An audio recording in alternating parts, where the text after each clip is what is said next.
Very good morning, this is Shalini. Welcome to news cafe. ముందుగా పలు వార్తాపత్రికలో ఉన్నటువంటి ప్రధానాంశాలు ఒకసారి చూద్దాం. ఆంధ్రజ్యోతి పేపర్ చూసినట్లయితే జర్నలిస్టు కొమ్మినేని అరెస్ట్, పరారీలో విశ్లేషకుడు కృష్ణంరాజు, అమరావతిని వేశ్యల రాజధాని అనడంపై దళిత నేత కమ్మంపాటి శిరీష ఫిర్యాదు చేసినట్లు చూడొచ్చు. హైదరాబాద్లో కొమ్మినేనిని అదుపులోకి ఏపీ పోలీసులు తీసుకున్నట్లు చూస్తున్నాం. అలాగే కాళేశ్వరం చేపట్టాం, తుమ్మిడిహెట్టికి మహారాష్ట్ర ఒప్పుకోలే, అందుకే కాళేశ్వరం చేపట్టామని ఇక హరీష్ రావు కాళేశ్వరం విచారణలో మరి చెప్పినట్లు చూడొచ్చు. నాడు కేంద్రం, ఏపీ, మహారాష్ట్రలో కాంగ్రెస్ ప్రభుత్వాలే ఉన్నా అనుమతి ఇవ్వలే. ప్రాణహిత చేవెలలో ఒక లింక్ మాత్రమే మార్చాం, 6 లింకులు యథాతథం అన్నట్లు కూడా ఆయన చెప్పినట్లు చూడొచ్చు. నిన్ను ఏమడిగారు, నేనేం చెప్పాలి, హరీష్తో కేసీఆర్ సమాలోచనలు. కాళేశ్వరం కమిషన్ విచారణ నుంచి నేరుగా ఎర్రవల్లి ఫామ్ హౌస్కి హరీష్ 4 గంటల పాటు సుదీర్ఘ మంతనాలు జరిపినట్లు తెలుస్తోంది. ఇక రేపు కమిషన్ ముందుకు కేసీఆర్ ఇప్పటికే భారీగా పార్టీ శ్రేణుల సమీకరణ అన్నట్లు కూడా చూస్తూ ఉన్నాం. ఇక మరొక న్యూస్ కనుక చూసినట్లయితే, రాతపూర్వక ఆదేశాలు ఇచ్చానా, ఫోన్ ట్యాపింగ్కు ఆదేశాలు ఇచ్చినట్లు ఉంటే చూపించాలి, నా కింద పనిచేసిన సిబ్బంది అరెస్టు సమయంలో ఇచ్చిన వాంగ్మూలాలు చెల్లుబాటు కావు అని ప్రభాకరరావు ఫోన్ ట్యాపింగ్ వ్యవహారంలో నిందితుడిగా ఉన్న ప్రభాకరరావు ఈ వ్యాఖ్యలు చేసినట్లు చూడొచ్చు ఆయన విచారణలో. మరొక న్యూస్ చూస్తే, ప్రభాకరరావు నీచుడు, ఆయన వల్ల ఎన్నో జీవితాలు నాశనమయ్యాయి, అమెరికాలోనే ఆయనకు కేసీఆర్ కుటుంబం కౌన్సిలింగ్ ఇచ్చిందని కేంద్ర మంత్రి బండి సంజయ్ ఈ వ్యాఖ్యలు చేయడం చూడొచ్చు. ఇక మరొక న్యూస్ చూస్తే, పీసీసీ పదవుల్లోనూ సామాజిక న్యాయం, ఎస్సీ, ఎస్టీ, బీసీ, మైనార్టీలకు పెద్దపీట, 27 మంది ఉపాధ్యక్షులు, 69 మంది ప్రధాన కార్యదర్శులతో పీసీసీ కార్యవర్గం. నెక్స్ట్, శాఖలపై కసరత్తు, కేసీ వేణుగోపాల్తో సీఎం రేవంత్ రెడ్డి భేటీ, కొత్త మంత్రులకు శాఖల కేటాయింపుపై చర్చ. ఇక మరొక న్యూస్ చూస్తే, జగిత్యాల కాంగ్రెస్లో రగడ, లక్ష్మణ్ను అభినందిస్తూ మాజీ మంత్రి జీవన్ రెడ్డి, ఎమ్మెల్యే సంజయ్ వర్గీల పోటాపోటీ ఫ్లెక్సీలు. సుదర్శన్ రెడ్డికి మంత్రి పదవి కోసం రాజీనామాలు అన్నట్లు కూడా ఇక్కడ మనం చూస్తూ ఉన్నాము. బస్ పాస్ ఛార్జీల బాధుడు, 20% పైగా పెంచిన ఆర్టీసీ, విద్యార్థుల బస్ పాస్ ధర 50% పెంపు. ఇకపై హైదరాబాద్లో మెట్రో ఎక్స్ప్రెస్ బస్సులోనూ విద్యార్థులకు అనుమతి. పెంపుతో ఆర్టీసీకి నెలకు 2 కోట్ల రూపాయలు ఆదాయం వస్తున్నట్లు తెలుస్తోంది. టోల్ ప్లాజా వినియోగ ఛార్జీల సవరణను కూడా మనం చూస్తూ ఉన్నాము. మందు పాత్రకు అదనపు ఎస్పీ బలి, ఉచ్చుపన్ని మందు పాత్ర పేల్చిన నక్సల్స్ అని కూడా మనం చూడొచ్చు. డిఎస్పీ ఇన్స్పెక్టర్కు తీవ్ర గాయాలు, ఛత్తీస్గఢ్లోని సుక్మా జిల్లాలో ఈ ఘటన చోటు చేసుకున్నట్లు చూడొచ్చు. నంబాల ఎన్కౌంటర్కు నిరసనగా నేడు బంద్కు మావోయిస్టుల పిలుపు అని కూడా చూస్తూ ఉన్నాము. అలాగే మరొక న్యూస్ కనుక చూస్తే,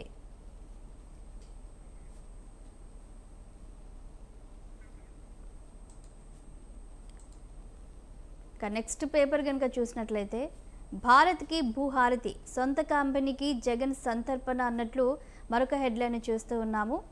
అదేవిధంగా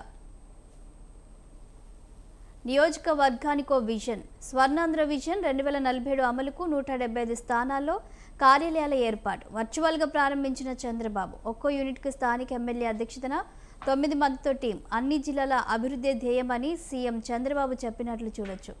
మరొక న్యూస్ కనుక చూస్తే, ఇండియా ఫస్ట్, మా ప్రతి విధానం వెనుక ఇదే నినాదం, 11 ఏళ్లలో వివిధ రంగాల్లో శీఘ్ర పరివర్తనమని ప్రధాని మోదీ వ్యాఖ్యానించినట్లు మనం చూడొచ్చు. అదేవిధంగా కార్మిక చట్టాలకు సవరణలు, పని వేళలు 10 గంటల పెంపునకు ఇప్పటికే రాష్ట్ర కేబినెట్ ఆమోదం, పారిశ్రామిక వివాద కాంపౌండింగ్ చట్టాల్లోనూ సవరణలకు ప్రతిపాదనలు, పని ప్రదేశాల్లో మహిళల రక్షణకు రూల్స్, కొన్నింటికి కేంద్ర ప్రభుత్వ సమ్మతిని కూడా మనం చూస్తూ ఉన్నాము. సంఖ్యలు వేసి నేలకు అదిమి, భారతీయ విద్యార్థి పట్ల అమెరికా అధికారుల అమానుషం, అక్రమంగా వచ్చాడని వెనక్కి పంపిన వైనం, న్యూ జెర్సీలో ఈ ఘటన చోటు చేసుకున్నట్లు మనం చూడొచ్చు. అలాగే సాక్షి పేపర్ని కనుక ఒకసారి చూస్తే, పత్రికా స్వేచ్ఛపై పాశవిక దాడి, రాష్ట్ర వ్యాప్తంగా సాక్షి కార్యాలయాలపై పచ్చమూకల విధ్వంసం, ప్రజా వ్యతిరేక విధానాలను ప్రశ్నిస్తున్నందుకే సాక్షిపై కుతంత్రం అన్నట్లు కూడా ఇక్కడ మరి మనం చూడొచ్చు. అలాగే అరాచకానికి కేఆర్ఎఫ్ అడ్రస్గా ఏపీ అని మాజీ ముఖ్యమంత్రి జగన్మోహన్ రెడ్డి వ్యాఖ్యలు చేసినట్లు మనం చూడొచ్చు. నెక్స్ట్ మరొక న్యూస్ కనుక చూస్తే, కంటనీరులే నింపకమ్మ, సొమ్మసిల్లకి కూనలమ్మ అన్నట్లు మరొక హెడ్లైన్ చూస్తున్నాం.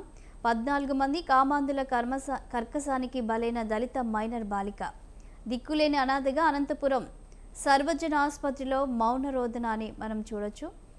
అలాగే మరొక న్యూస్ కనుక చూస్తే సామూహిక అత్యాచారం కేసులో 6 అరెస్ట్, మొత్తం 18 మందిపై కేసు నమోదు, పరారీలో మిగిలిన నిందితులను కూడా చూస్తూ ఉన్నాము. హెరిటేజ్ ఫ్యాక్టరీతో నష్టపోతున్నాం. తిరుపతి జిల్లా కాశీపెంట్లలోని హెరిటేజ్ ఫ్యాక్టరీ వద్ద రైతులు స్థానికులు ఆందోళన చేపట్టినట్లు మనం చూడొచ్చు. ఆదాయం పెరిగితేనే సూపర్ 6. ఈ నెలలో తల్లికి వందనం తేదీ ఖరారని సీఎం చంద్రబాబు చెప్పినట్లు చూడొచ్చు. కేంద్రం వాటాతో అన్నదాత సుఖీబాబా 3 వాయిదాల్లో ఇస్తాం. రాష్ట్రంలో రాజకీయ పరిపాలనే ఉంటుంది. మేము తీసుకునే నిర్ణయాల అమలు బాధ్యత అధికారులదే అని చెప్పినట్లు చూడొచ్చు. ప్రైవేటే షైనింగ్ స్టార్. మంత్రి లోకేష్కు గురువుల నిరసన సెగ. మంత్రి కాన్వాయ్ను అడ్డుకునే ప్రయత్నం. మంత్రి లోకేష్ను ప్రశ్నిస్తున్న ఉపాధ్యాయులను కూడా మనం చూడొచ్చు. 4168 మంది విద్యార్థులకు పురస్కారాలు. వీరిలో 3000 మందికి పైగా ప్రైవేటు విద్యార్థులే. ప్రతిభ గల ప్రభుత్వ స్కూళ్ళు కాలేజీ విద్యార్థులకు దక్కని గుర్తింపు అని కూడా మనం చూస్తూ ఉన్నాము. ఇక ఇవి పలు వార్తాపత్రికలో ఉన్నటువంటి మెయిన్ హెడ్లైన్స్. ఇక వీటిపై విశ్లేషణ అందించడానికి విశ్లేషకులు కప్పర ప్రసాద్ గారు మరి లైవ్లో ఉన్నారు, వారితో మాట్లాడదాం. Good morning sir. నమస్కారం అమ్మా. సో మెయిన్గా మనము ఒక హెడ్లైన్ చూస్తున్నాం, రాతపూర్వక ఆదేశాలు ఇచ్చానా అని. మనకు తెలుసు ఇప్పటికే ఫోన్ ట్యాపింగ్ వ్యవహారం కేసు నడుస్తోంది. అయితే దీంట్లో కీలక నిందితుడు ప్రభాకర్ రావు అనే మనం గత కొన్ని నెలలుగా వింటూ వస్తున్నాం. నిన్న ఆయన విచారణ సమయంలో ఆయన చెప్తున్నాడు, నేను బాధితుడినే, నిందితుడిని కాదు అని కూడా ఆయన అక్కడ మరి చెప్పినట్లు మనం చూస్తున్నాం. దీనిపై మీరు ఏమంటారు సార్? మీకు స్వతంత్ర టీవీ ప్రేక్షకులకు నమస్కారం.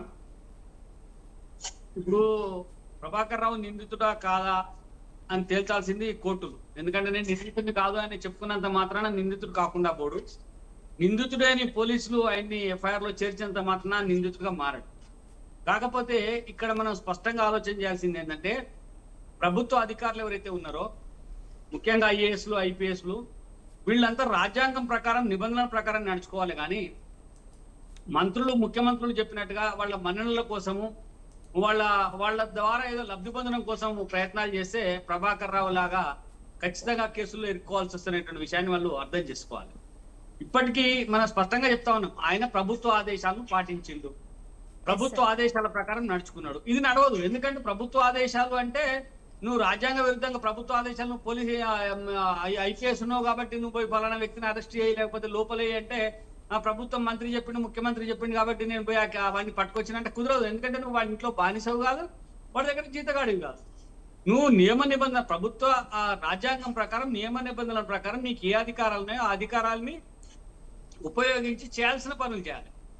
కానీ అక్రమంగా అడ్డగోలుగా డబ్బు సంపాదించుకోవడం కోసం, లేకపోతే వాళ్ళ దగ్గర ప్రాపకం సంపాదించుకోవడం కోసం, లేకపోతే కులతత్వం కోసం తన వాళ్ళ అధికారంలో ఉన్నారని చెప్పేటువంటి ఒక విధానంతో పనులు చేసే ప్రభాకర్ రావు లాగా ఇరుక్కోవాల్సి వస్తుంది. ఆయన నేను నిందితుడినే మాత్రమే, నేను బాధితుడినే, నేను నిందితుడిని కాదు నేను బాధితుడిని అని చెప్పుకుంటే ఎట్లా అర్థమవుతుంది అంటే అందరికీ నిజంగా ప్రభాకర్ రావు ఎట్లా బాధితుడు, ఎవరి ద్వారా బాధితుడు అయిండు, ఆ విషయాలను ఆయన చెప్పాల్సి వస్తుంది.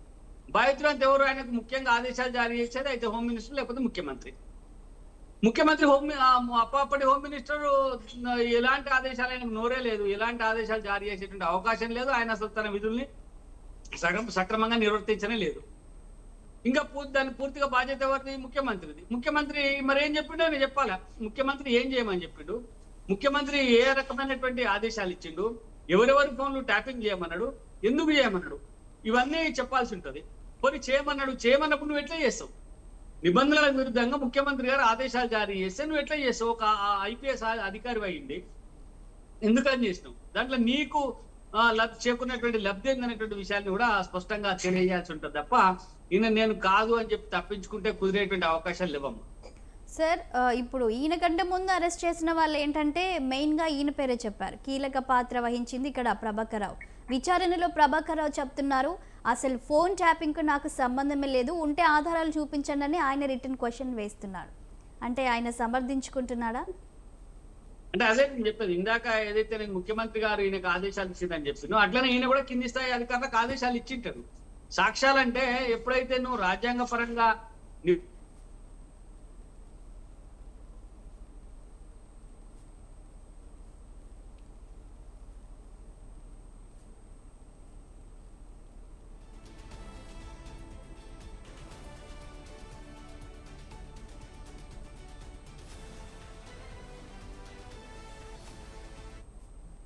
రకంగా ఆదేశాలు ఇచ్చింటాడు, ఎలాంటి లేఖలు ఉండవు, దానికి సంబంధించిన రిటర్న్ సంబంధించిన అంశాలు ఏమి ఉండవు, కాబట్టి ఈయన తప్పించుకోవడానికి ప్రయత్నం చేస్తా ఉన్నాడు.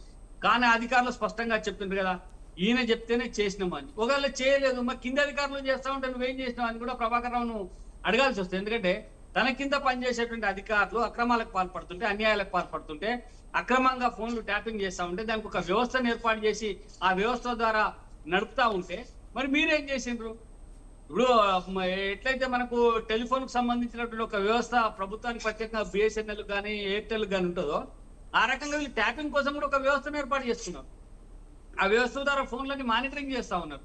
ఆ మానిటరింగ్ చేయమని చెప్పి కింద అధికారులకు ఎవరు చెప్పిండ్రు? వాళ్ళు చేస్తా ఉంటే మీరేం చేస్తున్నారు అనేటువంటి మాట కూడా ప్రభాకర్ రావుకు ప్రశ్న ఎదురవుతుంది. కాబట్టి ఆయన ఏ రకంగా కూడా ఇందులో నుంచి తప్పించుకోవడానికి అవకాశం లేదు. ఆయన చేయాల్సింది ఒకటే, అప్రూవ్ గా మారిపోవడం.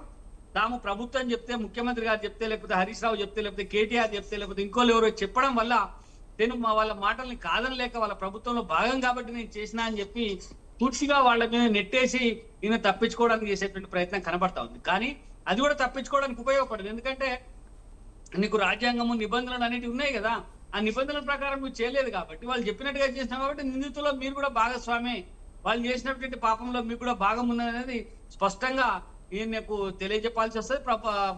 నాకు సంబంధించి కోర్టులు కూడా ఇదే రకమైనటువంటి ఉద్దేశంతో ఈ పరిగణించేటువంటి అవకాశాలు ఉన్నాయమ్మా. సార్, ఇక్కడ చూసినట్లయితే ఇంకా పోలీసు ఉన్నత అధికారులను కూడా విచారణకు పిలిచే స్కెచ్ వేస్తున్నట్లు మనకు తెలుసు. అంటే అప్పట్లో ఉన్నటువంటి ఆ ప్రభుత్వంలో ఉన్నటువంటి పోలీసులను కొంతమందిని ఇంకా విచారణ చేసే అవకాశం ఉన్నట్లు కూడా తెలుస్తోంది. ఇప్పుడు వాళ్ళలో కూడా ఒక భయం వచ్చింది అనుకోవచ్చా? అంటే నాకు అనిపిస్తుంది ఏంటంటే వీళ్ళంతా కాలయాపన చేస్తా ఉంది, అధికారులను పిలిచి మాట్లాడుతూ ఉన్నారు.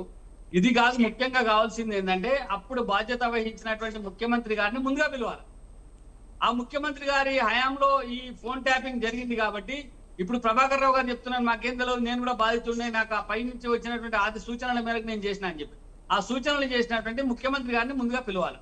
ముఖ్యమంత్రి గారిని పిలిచిన తర్వాత ఉన్నతాధికారులు ఎవరైతే ఉన్నారో అప్పటి డీజీపీ కానీ ఇతర ఐపీఎస్ అధికారులు కానీ అందరినీ ఖచ్చితంగా విచారణకు పిలవాల్సిందే, ఈ కేసులో ఇన్వాల్వ్ చేయాల్సిందే. ఇందులో కేవలం కొందరిని మాత్రమే ఇన్వాల్వ్ చేసే కింది స్థాయి అధికారులను, సిఐని, డిఎస్పీని ఇన్వాల్వ్ చేసి వాళ్ళని మాత్రమే బాధ్యులను చేసి కమిషన్ చేతులు దొరుకుంటే ఇక్కడ బాగుండదు. కాబట్టి ముఖ్యమంత్రి దగ్గర నుంచి కింది స్థాయి దాకా అందరినీ విచారించాల్సినటువంటి అవసరం ఉన్నది. కేవలం ఒక రాజకీయ పబ్బం గడుపుకోవడానికి, ఒక రాజకీయ పార్టీకి వ్యతిరేకంగా ప్రతిపక్షాలు ఏ రకమైనటువంటి నిరసనలు చేపట్టబోతా ఉన్నాయి, వాళ్ళ వ్యూహం ఏంటి తెలుసుకోవడం కోసం, వాళ్లను వ్యూహాత్మకంగా దెబ్బగొట్టడం కోసం చేసినటువంటి ఒక కుట్రపూరితమైనటువంటి ఫోన్ ట్యాపింగ్, ఇది చాలా నేరపూరితం ఇది. కాబట్టి వాళ్ళని అందరినీ విచారణ చేయాల్సినటువంటి అవసరం ఉన్నది. అప్పుడు బాధ్యులైనటువంటి ముఖ్యమంత్రి దగ్గర నుంచి డీజీపీ దగ్గర నుంచి ప్రతి అధికారిని ఇన్వాల్వ్ చేయాలి, బాధ్యులైనటువంటి అందరి మీద చర్యలు తీసుకోవాలి. ఎందుకంటే ఇది ఇట్లా మీరు వినుకుంటా పోతే, ప్రతి వ్యక్తి ఫోన్ వినుకుంటా పోతే ఇంకా ఇక్కడ దీనికి మీరు భార్యాభర్తలు మాట్లాడుకునేటువంటి ఫోన్లు ట్యాప్ చేస్తుంది, స్నేహితులు మాట్లాడుకునేటువంటి ఫోన్లు ట్యాప్ చేస్తుంది, రాజకీయ నాయకులు మాట్లాడుకునేటువంటి ఫోన్లు ట్యాప్ చేస్తుంది. మొత్తం వివరాలన్నీ మీరు విన్న తర్వాత ఇంకా గోప్యం ఎక్కడుంది? అసలు ఈ గోప్యానికి సంబంధించిన అంశమే లేదు. కాబట్టి వీళ్ళు ఈ గోప్యాన్ని భంగపరిచిండ్రు. కాబట్టి కుట్రపూరితంగా ఇతరుల యొక్క ఫోన్లను విని వాళ్ళ యొక్క కార్యక్రమాలను ముందే తెలుసుకున్నారు. కాబట్టి ఇందులో చాలా పెద్ద నేరమే చేసిండ్రు వీళ్ళు. దీనికి ఖచ్చితంగా రాజకీయ నాయకుల్ని, అప్పుడు అందుకు బాధ్యులైనటువంటి పోలీసు అధికారులు అందరినీ విచారించాల్సినటువంటి అవసరం ఖచ్చితంగా ఉంటుంది.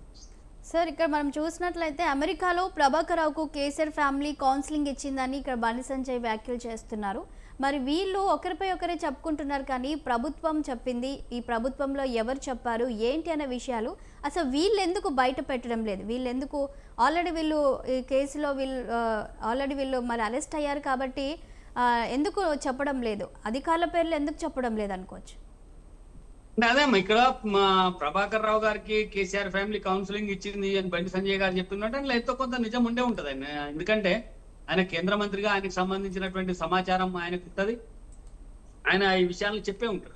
ఎందుకు ఇచ్చింటది అంటే కేసీఆర్ ఫ్యామిలీకి ఈ కేసుతో లింక్ ఉంది. ఈ కేసులో ప్రభాకర్ రావు గారే ముఖ్యంగా అన్ని అంటే కర్త కర్మ క్రియ అన్ని ప్రభాకర్ రావు, కాకపోతే ఆయన వెనక ఉండి నడిపించేది వేరే వాళ్ళు కావచ్చు. కాబట్టి ఆ కేసీఆర్ ఫ్యామిలీ ఇందులో బాగా ఇబ్బందులు పడతా ఉన్నది, భయపడతా ఉన్నది. ఎక్కడ ఎవరు ఇరుకుతారో ఏం చేస్తారో అనేటువంటి భయం వాళ్ళకు ఉండే ఉంటుంది.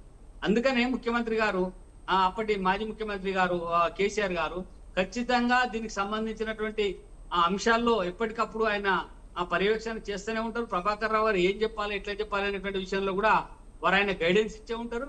ఆ మేరకైనా మాట్లాడుతూనే ఉంటారు. లేకపోతే నేను రాగానే ఏం చెప్పాలి, నాకేం సంబంధం లేదంటే అప్పుడు ప్రభుత్వం ఎట్లా చెప్తే అట్లా చేసినా అని చెప్పాలి కదా. ఆ మాట ప్రభాకర్ రావు గారు చెప్పినట్టుగా లేరు.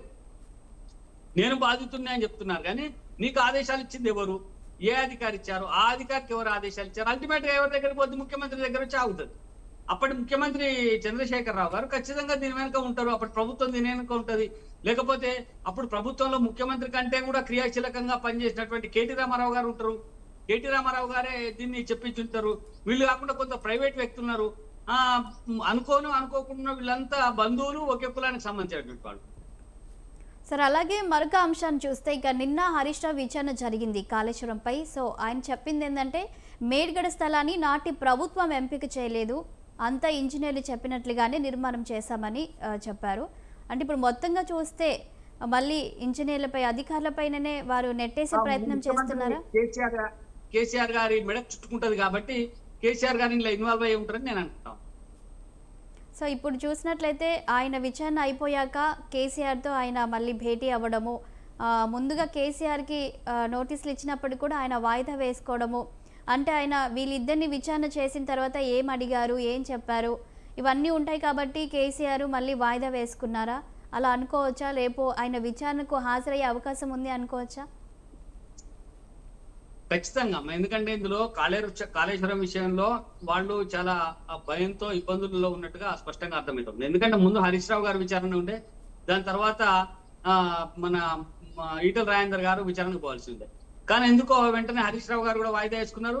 ముందుగా ఈటల రాజేందర్ గారిని విచారణకు పిలిచారు, దాని తర్వాత హరీష్ గారిని పిలిచారు, దాని తర్వాత కేసీఆర్ గారిని పిలిచారు. కేసీఆర్ గారి విచారణ కూడా వాయిదా వేసుకుని వీళ్ళిద్దరు తర్వాత ఆయన తేదీని ఫిక్స్ చేసుకున్నారు. అంటే కొంచెం అంటే మామూలుగా ఏ రకమైనటువంటి ప్రశ్నలు అడుగుతా ఉన్నారు, ఏ రకంగా సమాధానం ఇవ్వాలి, అధికారుల తీరు ఏ రకంగా ఉందని తెలుసుకోవడం కోసమే ఈ రకంగా వాయిదా వేసుకున్నట్టుగా నా అనిపిస్తా ఉండదు. వాస్తవంగా ఆయన వాస్తవంగా ఆయన చెప్పాల్సినటువంటి సమాధానాలు ఆల్రెడీ ఆయన ప్రిపేర్ అయ్యే ఉంటాడు. అయితే క్వశ్చన్స్ ఏంటి అనేది ఇప్పుడు హరీష్ రావుని అడిగిన క్వశ్చన్సే కేసీఆర్ అడగకపోవచ్చు. కాకపోతే ఏదో సినిమాలో చెప్తాం కదా, ఇంటర్వ్యూకు హాజరయ్యే ముందు అడిగిన క్వశ్చన్స్ ఏంటి అని చెప్పి పోయిన తర్వాత జవాబు కూడా అదే చెప్తా ఉంటారు. నాకు తెలిసి మన ఒక సినిమాలో ఆ అలీ యాక్షన్ ఉంటది అట్లా. అప్పట్లో బుట్టో ఇప్పుడు ముషారఫ్ అని చెప్పి సమాధానాలు ఇస్తారు కదా, అట్లా వాళ్ళ ప్రశ్నలకే ఈయన ప్రిపేర్ అయితే అదే రకమైనటువంటి సమాధానాలు వస్తాయి. కాబట్టి ముఖ్యమంత్రి కేసీఆర్ గారిని అడిగేటువంటి ప్రశ్నలు వేరే ఉంటాయి, హరీష్ రావు గారిని అడిగేటువంటి ప్రశ్నలు వేరే ఉంటాయి, ఈటల రాజేందర్ గారిని అడిగేటువంటి ప్రశ్నలు వేరే ఉంటాయి. ఈటల రాజేందర్ విషయంలో వచ్చినప్పుడు మీరు ఆ కమిషన్ సభ్యులుగా, ఆ కమిటీకి సభ్యులుగా, ఉప కమిటీకి సభ్యులుగా ఉన్నారు కాబట్టి అందులో ఏం జరిగింది అని చెప్పిండ్రు. ఆయన స్పష్టంగా చెప్పిండు, ఏం జరిగినటువంటి విషయాలన్నింటినీ చెప్పిండు. అప్పుడు ఇరిగేషన్ మినిస్టర్ హరీష్ రావు గారు కాబట్టి దానికి పూర్తి బాధ్యత హరీష్ రావు గారు వహించాల్సి ఉంటది. హరీష్ రావు గారిని అదే విషయాలు అడిగింటారు ఖచ్చితంగా. హరీష్ రావు కూడా అందులో తప్పించుకోవడం కోసం అప్పటి ప్రభుత్వం చెప్పింది, లేకపోతే అప్పటి ప్రభుత్వం చేసింది, అప్పుడు అనుకొని చేసినాము, ఇట్లాంటి మాటలు చెప్పిండు. అప్పుడు ఏమన్నాడు, మహారాష్ట్ర వద్దన్నది, లేకపోతే మహారాష్ట్ర అభ్యంతరం చెప్పింది కాబట్టి ముందరికి జరిపినామని చెప్పిండు. ఏ నిర్ణయం మేరకు జరిపిండ్రు, ఎందుకు వద్దన్నది, ఏ రకమైనటువంటి అభ్యంతరాలు చెప్పింది, ఇవన్నీ కూడా చెప్పాల్సినటువంటి అవసరం ఉంటుంది, చెప్పలేదు. కానీ ఇందులో మన ముఖ్యమంత్రి గారు, అప్పటి ముఖ్యమంత్రి కేసీఆర్ గారు అనేక రకాలైనటువంటి ప్రకటనలు చేశారు. ఆ ప్రకటనలలో ఏం చెప్పిండ్రు, అంతా నేనే చేసిన, ఇందులో ఎవ్వరికి సంబంధం లేదు, మొత్తం నాదైనా క్రెడిట్ తీసుకోవడానికి ప్రయత్నం చేసింది కదా. అప్పుడు అసలు ఇంజనీర్ కంటే ఎవడా ఇంజనీర్ అన్నట్టుగా మాట్లాడింది కదా. ఇది నా మస్తిష్కంలో పుట్టినటువంటి ఆలోచన అని చెప్పి చెప్పిండు కదా. తద్వారా ప్రజలలో అపర భగీరథుడు కేసీఆర్ అని చెప్పి పొగిడించుకున్నాడు కదా. అనేక ఇంటర్నేషనల్ ఛానల్స్ పిలిపించి వాటికి డబ్బులు ఇచ్చి కాళేశ్వరం మీద గంటలు స్టోరీలు చేయించుకొని ప్రచారానికి పెట్టుకున్నాడు కదా. అప్పుడంతా కేసీఆర్ చూపించింది కదా, అపర భగీరథుడు, గొప్పోడు, చాలా బాగా చేసిండు అని చెప్పి. ఇప్పుడు అక్కడ ఇబ్బందులు వచ్చేసరికి అది ఇబ్బందులు పడతా ఉంటే, కాళేశ్వరం అనేది కూరుకుపోతా ఉంటే ఇప్పుడేమో నాకు సంబంధం లేదు, అధికారులు బాధ్యులు అని చెప్పి ఏ రకంగా చెప్తారు? అంటే మంచిగా అయితేనేమో మాది, అడేదైనా ఇబ్బందులు వస్తే మాత్రం అధికారులు. ఈ రకమైనటువంటి ప్రవర్తన సరైంది కాదు. అధికారులు చెప్పినట్టుగా కేసీఆర్ వినలేదు, అధికారుల సూచనలు కేసీఆర్ పట్టించుకోలేదు. కేసీఆర్ గారు తనదైన ముద్ర వేసుకోవడం కోసము ఖచ్చితంగా కాళేశ్వరం ప్రాజెక్టు నిర్మాణంలో ఉన్నటువంటి కాంట్రాక్టర్ల పైన, అధికారుల పైన ఒత్తిడి చేసిండు. ఇందులో ఏ మాత్రం సందేహం లేదు. దీనికి పూర్తి బాధ్యత కేసీఆర్ గారే వహించాల్సి వస్తుంది. కాబట్టి వీరు ఎన్ని చెప్పినా మాకేం సంబంధం లేదని చెప్పి తప్పించుకోవడానికి చూస్తే ఈ తప్పులో అధికారులను, కింది స్థాయి అధికారులను బాధ్యులను చేసి వీళ్ళు చేతులు పట్టుకొని పక్కకు పోవడానికి ప్రయత్నం చేస్తున్నట్టుగా అర్థమవుతా ఉంటది. సరే కోర్టుల నుంచి కేసుల నుంచి తప్పించుకోగలరేమో, కానీ రాష్ట్ర ప్రజలు ఎదురు చూస్తా ఉన్నారు కదా, మీరు చేసినటువంటి తప్పెంత, పొరపాటు ఎంత, నిరుపయోగం అంటే ఉపయోగంలో లేనటువంటి ప్రాజెక్ట్ ను ఏ రకంగా చేసినారు అనేది మనకు అర్థమవుతుంది.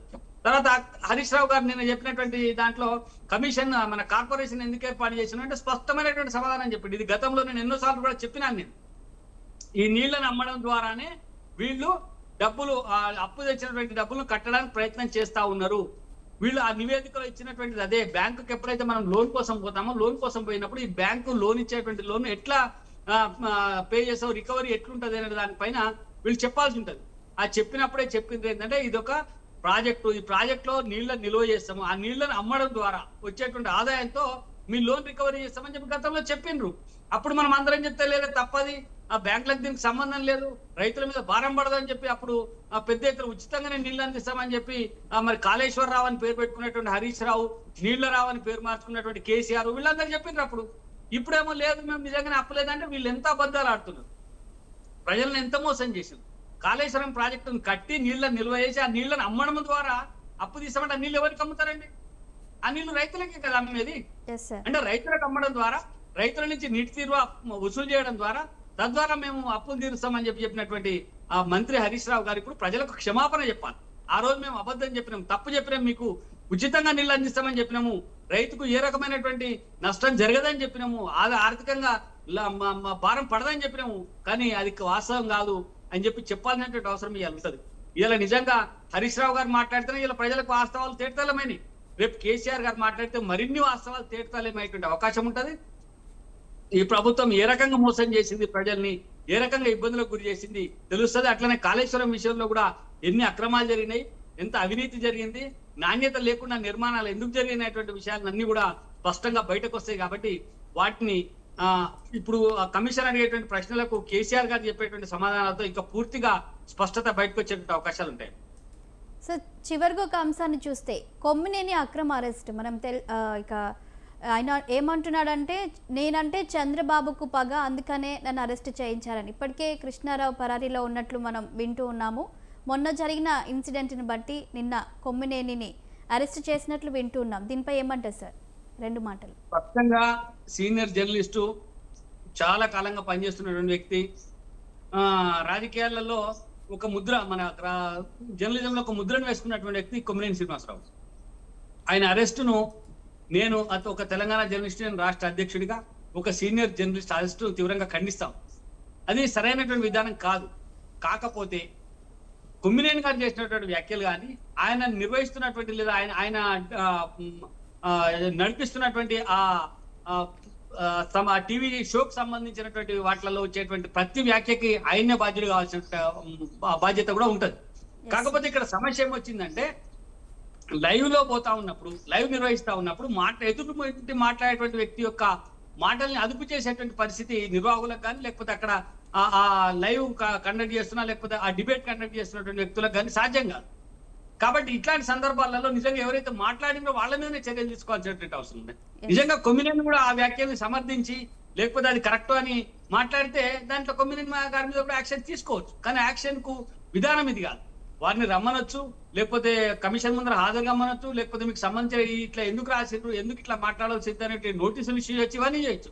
కానీ ఏదో పెద్ద ఒక దొంగను పట్టుకపోయినట్లా, లేదా ఒక ఉగ్రవాదిని పట్టుకపోయినట్లుగా ఆయనను వచ్చి అరెస్ట్ చేసి ఇక్కడి నుంచి తీసుకుపోవాల్సినంత అవసరమైతే లేదనిపిస్తా ఉన్నది. ఏదైనప్పటికీ భావ ప్రకటన ఉండాలి, కానీ ఆ భావ ప్రకటన అన్నది ఆ రాజ్యాంగ పరిధిలో వాళ్ళకు ఉన్నటువంటి హక్కులకు లోబడి ఉండాలి. అట్లా కాకుండా అక్కడ ఒక అమరావతికి సంబంధించినటువంటి విషయంలో అక్కడ మహిళలందరినీ కించపరిచే విధంగా మాట్లాడడం అన్నది అది సరికాదు. నాకు తెలిసి కొమ్మినేని మాట్లాడి ఉండడు. కొమ్మినేని నిర్వహిస్తున్నటువంటి ఆ యొక్క ఇంటర్వ్యూలో ఎదుటి వ్యక్తి మాట్లాడినటువంటి మాటల్ని మనం చాలా సీరియస్ గా తీసుకొని ఆయన పైన చర్యలు తీసుకోవాలి. అట్లనే నిర్వాహకులు కూడా ఇకపై నిర్వాహకులు కూడా చాలా జాగ్రత్త వహించాల్సినటువంటి అవసరం ఉంటుంది. ఎందుకంటే లైవ్ డిబేట్స్ లో బూత్ మాటలు వస్తా ఉన్నాయి, ఒకరినొకరు కొట్టుకున్నటువంటి సందర్భాలు మనము చూస్తా ఉన్నాం. ఎదుటి వాళ్ళ కుటుంబాలను కించపరిచే విధంగా మాట్లాడుతున్నటువంటి పరిస్థితులు కూడా మనం చూస్తా ఉన్నాం. ఈ సందర్భాలలో ఖచ్చితంగా వాళ్ళని కంట్రోల్ చేసినటువంటి బాధ్యత ఎవరైతే లైవ్ నిర్వహిస్తా ఉన్నారో వాళ్ళకే ఉంటది. మరి వాళ్ళు కంట్రోల్ చేయకపోతే ఈ రకమైనటువంటి ఇబ్బందులు ఎదుర్కోవాల్సి వస్తాయనేటువంటి విషయం స్పష్టంగా మనకు అర్థమవుతా ఉంది. రైట్, థ్యాంక్ యూ కప్పర ప్రసాద్ గారు, పలు అంశాలపై విశ్లేషణ అందించినందుకు థ్యాంక్ యూ అండి. ఇది వాళ్ళ న్యూస్ కేఫ్. చూస్తూనే ఉండండి స్వతంత్ర న్యూస్.